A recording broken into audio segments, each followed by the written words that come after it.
kan, itu pasti. Tapi kalau misalkan karena Pak Raka bertanya, saya akan memberikan jawaban begini. Apakah tiang-tiang itu ada? Iya, ada. Pasti Pak Raka akan bertanya, loh, dalilnya mana gitu kan, itu pasti. Terus kemudian, loh, buktinya apa? Itu pasti. Saya akan menjawab secara ilmiah ya Pak. Saya akan menjawab secara ilmiah bahwa ini untuk pengertian bumi bulat ya Pak. Seandainya bumi ini bulat, dan memang kita yakini bahwa secara pengetahuan bumi itu adalah bulat, bukan datar. Oke, Tidak melebar kita Bang ya. Tidak melebar Bang, tidak melebar. Mesti Jadi paham dulu bahwa bumi itu ada yang namanya atmosfer Pak. Yang nama atmosfernya. Oke. Nah, atmosfer ini itu adalah suatu bentuk gas, Pak. Gas ini pengetahuan saya secara masih belum luas lah, karena yang lebih ngerti mungkin ahli-ahli cuaca. Iya, enggak masalah. Lanjut. Terus di situ kan ada atmosfer, Pak. Atmosfer itu kan ada beberapa ada beberapa lapisan lah. Ada lapisan. Lapisan yang pertama itu namanya troposfer, Pak. Lapisan pertama. Pertama itu troposfer, itulah yang sering kita lihat. Kita lihat itu suatu contoh pesawat terbang itu di lapisan itu, Pak. Nah, yang jadi pertanyaan adalah kenapa ada pesawat yang bisa kecelakaan ketika ada turbulence? Itu berarti dia sedang masuk posisi di mana awan itu keras gitu Pak ya, ada kandungan airnya. Ariles, agar tidak melebar, itu langsung saja dijawab tentang Ayub 26 pasal 11 tentang tiang-tiang langit bergoyang-goyang, tercengang-cengang oleh harikannya gitu. Jadi tidak melebar. Jadi kalau misalkan ditanya, bentuk tiang-tiang itu ada, dia dalam bentuk dari segi atmosfernya, Pak. Atmosfer itu di awal saya katakan, coba Bang Ardiles dengar dulu. Saya di awal tadi katakan, ketika Bang Ardiles belum memahami ayat ini, tentang pemahaman dalam keyakinan yang meyakini Bible ini, maka sebaiknya cukup Anda katakan, saya belum memahami. Maka akan saya carikan jawabannya dari guru-guru saya atau dari pendeta bapak-bapak pendeta. Saya memahami, makanya saya ketika di-invite oleh Pak Raka, saya terima. Oh ya, monggo silakan kalau memang paham. Tapi gitu Pak. Jadi kalau misalkan Bapak bertanya, tiang-tiang ini secara singkat tadi ya Pak ya, tiang-tiang dimaksud ini adalah bukan tiang rumah atau segala macam, tapi tiang-tiang yang menaungi atmosfer itu dengan beberapa lapisan. Itulah sebenarnya tiang-tiang yang sebenarnya gitu secara ilmiah. Nah, apabila ketika si Ayub melihat tiang-tiang itu bergoncang Pak, bergoyang-goyang, dia melihat kondisi yang sesuai pandangan matanya dia, itu ada pergerakan di lapisan tersebut. Itu aja sih Pak. Jadi kalau misalnya ditanya tiang-tiang langit itu ada, saya ada. Dan saya percaya berarti itu adalah kesimpulan yang saya tangkap dari perkataan Bang Ardiles, bahwa penglihatan Ayub, begitu ya? Penglihatan Ayub. Bahwa langit itu punya tiang, gitu, menurut Pak Ardiles kesimpulannya. Itu Pak Ardiles. Oh, kan tadi saya sampaikan Pak, bahwa langit itu punya tiang. Tapi bukan tiang seperti yang rumah atau segala macam. Jadi Ayub itu melihat memang. Sebentar. Definisi tiang itu apa sih menurutmu Pak? Nah, oke. Jadi gini, ini menurut pengertian saya Pak ya. Ya, tiang adalah tiang itu kan, saya bicara mengenai fungsi dulu ya Pak. Tiang itu kan fungsinya menahan sesuatu ya Pak ya, seperti terjatuh kan? Penyangga, ya. Iya, itu sih Pak. Nah, pertanyaan gini, balik lagi, tiang-tiang dimaksud ini, kalau misalkan Bapak balik bertanya kepada saya, yaitu lapisan yang 7 itu Pak, lapisan atmosfer itu, supaya atmosfer itu yang di atas itu tidak jatuh. Kalau Bapak mengatakan lapisan atmosfer itu tiang, kok jatuh, kok turun, masih di situ kah? Kalau saya masih naik Pak. Ya, masih ada. Kalau Bang Diles. dikatakan bahwa atmosfer itu tiang, menyentuh bagian mana atmosfer itu dari bumi, Pak? Itu loh. Nah, ini menarik Pak. Betul yang Bapak sampaikan. Kan kalau menyangga sesuatu. Saya setuju Pak dengan pertanyaan Bapak Pak. Justru pertanyaan Bapak ini saya tunggu-tunggu loh Pak. Terus? Saya setuju. Jadi gini Pak, ini menarik. Kalau misalkan Bapak bertanya gitu kan, bagian mana yang menyentuh? Kita bisa tahu Pak, dari tanah yang kita pijak aja, itu sudah ada yang namanya udara Pak. Dari tingkat terkecil loh. Kemudian sampai ke atas, ke troposfer, ke atasnya lagi, ada stratosfer, ini saya lagi buka nih Pak. Terus di atasnya lagi, hingga sampai atmosfer, itulah tiang-tiang dimaksud. Jadi nggak bisa seperti ditanya, seperti tiang rumah, enggak. Tapi ini adalah tiang-tiang yang menyangga gitu loh Pak, yang fungsi daripada tiang itu tersebut. Thank you Pak Raka, pertanyaannya tadi. Jadi kan gini Pak Ardiles, Bapak mengatakan bahwa atmosfer itu adalah tiang, ya kan? Bukankah atmosfer itu adalah langit itu sendiri yang kita lihat dari bawah? Bagian dari langit, kan begitu Pak. Bapak salah. Kenapa Bapak salah? Bang Raka, jadi kesimpulannya Bang Raka begini. Kalau bicara mengenai Pak, jawaban dari Bang Ardiles, ya udah, kita udah nangkep daripada kita panjang gitu kan. Kita udah nangkep. Ya, jadi ini jawaban dari Bang Ardiles. Bapak Izizu tangkap seperti apa? Biar sama kita Pak. Mungkin takutnya saya yang saya tangkap jawaban dari Bang ini apa? Bang Ardiles itu berdasarkan pemikiran Abang gitu kan. Iya. Saya berdasarkan ini Pak, berdasarkan sains juga. Gini. Iya. Jadi saya enggak tapi itu terbukti gini loh Bang, gini loh. Jadi kita itu dalam beragama kita itu punya metode Bang, metode dalam pengkajian. Kalau saya mau dibantu nih, kalau saya melihat ayat ini, kalau di dalam Islam ya, ayat ini bentuknya samar Bang. Paham nggak samar? Nggak bisa dicapai dengan otak. Itu disebut mutasyabihat, nggak bisa dijelaskan. Soalnya kenapa? Di sini langit pakai tiang, tapi kenyataan nggak ada kan tiang kan? Kenyataan. Makanya ini jadi PR Abang sebenarnya. Jadi PR kalian loh Pak. Saya sudah sampaikan Pak. Enggak, itu asumsi Abang, jawaban itu asumsi Abang itu bukan berdasarkan ini tafsir. Saya berdasarkan ilmiah gitu loh Pak. Kecuali kalau misalkan saya bilang ya udah iya. Tolong saya dengarkan saya dulu semua. Ya, itu sih Pak. Tolong dengarkan saya dulu. Ardiles, Anda tentu tahu arti asumsi ya. Tentu tahu arti asumsi, ya. Sesuai dengan apa yang Anda pikirkan, yang Anda ucapkan, itu asumsi. Jadi ketika Anda berkata di dalam Alkitab kami mengatakan ini pada misalnya pada Markus ayat sekian pasal sekian, itu baru tidak asumsi. Jadi ketika Bang Ardiles mengatakan tentang pemikiran Anda yang Anda keluarkan melalui lisan Anda, maka itu namanya asumsi, Bang. Itu yang dimaksud tadi, Bang. Tapi tetap kita hargain, Bang. Abang udah bagus nalarnya ke atmosfer gitu kan. Udah bagus. Kalau bagus misalkan bertanya mengenai tiang-tiang itu, ya kan, terus terang kan pada zaman Ayub Pak, dia kan nggak bisa tahu tuh Pak apa itu atmosfer, hanya di ilmu modern aja. Tapi kalau misalkan kita balik lagi secara logika, atmosfer ini siapa yang menahan? Itu ada lapisannya. Jadi kalau misalkan ditanya, fungsi tiang itu apa? Sebagai penyangga. Dan tadi yang lapisan-lapisan yang tadi saya sebutkan, itulah fungsi daripada tiang itu untuk menyangga. Itu sih Pak. Thank you. Itu baru tiang, Bang. Iya. Saya senang dengan Pak Raka juga, karena memang benar-benar support ke Cilegon, toleransinya bagus. Mungkin saya sampai sini aja Pak Raka ya. Yang bisa saya pahami.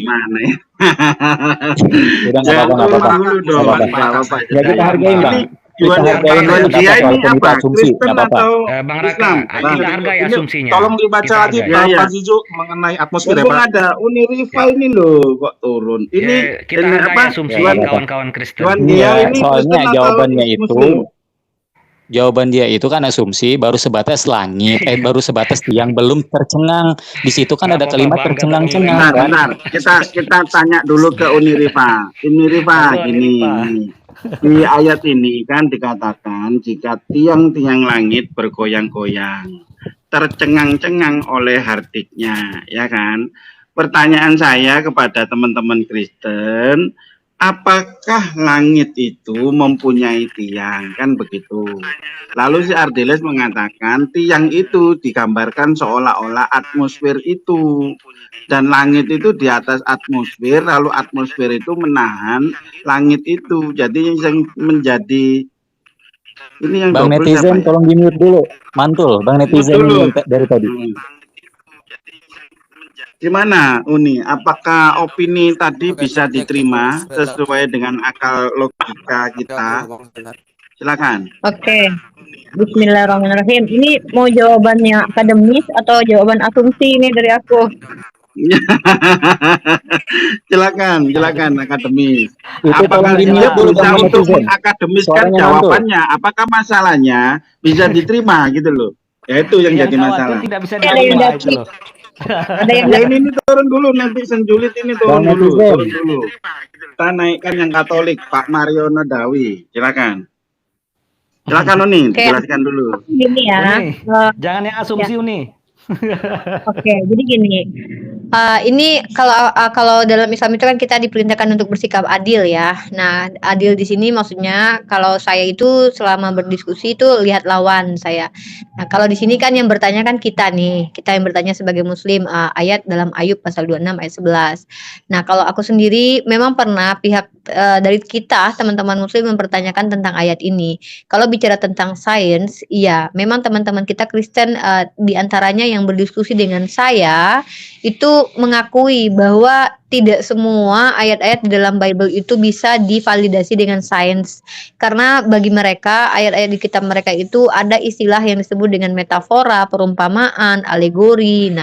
Nah, kalau saya pribadi begini, tergantung ya. Kalau jawaban dari mereka seperti yang disampaikan Pak Ardiles tadi bahwa tiang-tiang langit adalah perumpamaan dari atmosfer, maka silahkan kalau itu tidak bisa disebut asumsi, akan lebih baik tampilkan literatur di mana tafsiran itu digunakan oleh orang-orang yang disebut dengan scholar, atau dalam ranahnya tuh kayak kita tuh kayak pentafsir kita tuh kayak Jalalain, Ibnu Katsir, ulama-ulama mufasir gitu. Nah, kita terima. Misal kalau teman-teman Kristen kita menjawab, nah menurut pandangan kami sebagai Kristen, tiang-tiang langit itu adalah atmosfer, maka seharusnya dirujuk nama orang yang pertama sekali menafsir seperti itu. Misal, Theophilus misalkannya, atau Paulus, atau Petrus, atau siapa. Nah, itu akan lebih akademis. Nah, dan saya kenapa tidak pernah berdiskusi hebat dengan teman-teman Katolik, karena saya menerima setiap teman-teman Katolik menjelaskan itu walaupun literatur itu nanti masuk ke ranah debat, yaitu bisa diterima atau tidak. Kita tidak masuk ke ranah itu, tapi kita masuk apakah literaturnya ada, itu dulu yang penting. Literaturnya misal ada, mereka bilang, oh kami punya dari tradisi gereja, doktrin Trinitas ini tidak ada dalam Bible, tapi kami terima dari ajaran gereja. Jadi itu cukup buat kita gitu loh. Nah, jadi kembali lagi, tiang-tiang awan ini ya, kalau kita baca itu kan letterlek, tiang-tiang langit bergoyang. Nah, yang menjadi polemik adalah ketika teman-teman kita Kristen ada istilah Tuhan turun menjadi manusia, bertemu Abraham lalu memakan daging lembu, mereka menerima itu mentah-mentah sebagai data literally bahwa Tuhan benar-benar turun menyerupai bentuk manusia dan makan daging lembu, dan mereka terima itu bukan hal yang aneh. Namun ketika kita tanya apakah tiang langit ini ada, mereka katakan, wah ini kan cuma perumpamaan. Nah, yang menjadi polemik pada akhirnya apa? Dari mana kalian menentukan bahwa ayat ini adalah perumpamaan, ayat ini adalah literally gitu loh. Nah, jadi ranahnya akan akademis. Oh, jadi nanti dibawa nih sama mereka. Oh, menurut kami ini adalah ayat yang literally kan harfiah atau yang harus diterima tertulisnya begitu. Ini menurut ini nih santo ini ya, kan enak. Seperti sebagaimana umat Islam menampilkan literatur menurut Ibnu Abbas, menurut menurut Zaid bin Sabit, atau menurut Abu Bakar Siddiq. Nah, kan enak seperti itu. Jadi kita ada pertanggungjawaban ada sandaran lah. Makanya itu sanad itu kan namanya sandaran. Jadi itu namanya akademis. Tapi yang contoh yang terjadi tadi barusan itu, maka saya juga akan mempraktekkan bagaimana contoh menghadapi kaum kufar yang menyerang akidah kita tanpa data seperti ehad. Maka lakukanlah komparasi. Komparasinya apa maksudnya? Tunjukkan kitab mereka. Ketika mereka menuduh apa yang di dalam iman Islam, maka itu akan kembali kepada mereka sendiri. Mungkin dari aku itu ya, Bang. Siapa namanya? Ya, Bang Raka, gini, teman-teman yang lain. Uni, mumpung Uni kan ada di sini, sekalian kita meluruskan apakah bumi itu datar. Ketika ada ayat di Al-Baqarah ayat 22 mengatakan, dialah yang menjadikan bumi sebagai hamparan bagimu dan langit sebagai atap, dan dialah yang menurunkan air hujan dari langit.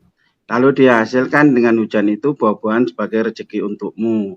Karena itu janganlah kamu mengadakan tandingan-tandingan bagi Allah, padahal kamu mengetahui. Lah, kata hamparan ini, bumi, ini kan seolah-olah bumi ini kan datar.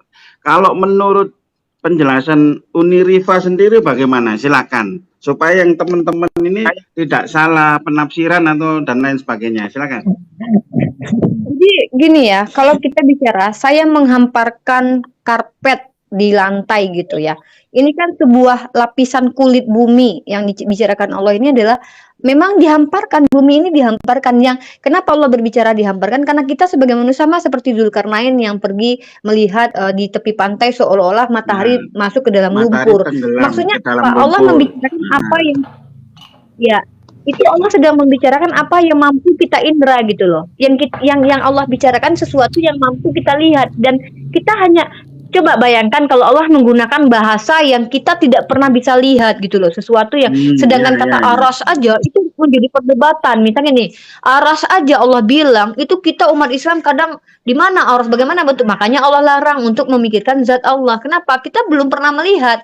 Jadi ibarat kata orang yang buta dari lahirnya tidak pernah melihat bagaimana warna merah, lalu dipaksa dia harus mendefinisikan warna merah gitu loh. Ini kan jahat namanya gitu loh. Sama seperti kita umat manusia, yang kata-kata yang digunakan Allah tentu kata-kata yang kita tuh ngerti arahnya kemana. Hamparan itu ya Allah bentak hamparkan. Nah, kemudian apakah dengan mengatakan hamparan ini maka bumi bulat? Itu kan terlalu dangkal. Nah, kalau bumi datar gitu kan terlalu dangkal. Nah, kalau kita bicara di dalam kitab mereka juga bumi itu dihamparkan. Ini ada di dalam kitab Yesaya pasal 42 nomor 5. Beginilah firman Allah, Tuhan yang menciptakan langit dan membentangkannya, yang menghamparkan bumi dengan segala yang tumbuh di atasnya, yang memberikan nafas kepada umat manusia, yang mendudukinya, dan nyawa kepada mereka yang hidup di atasnya. Jadi dalam kitab mereka juga dihamparkan gitu.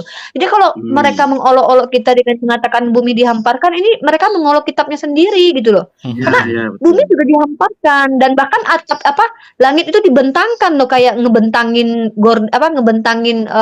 tenda pernikahan, ya kan nggak mungkin begitu.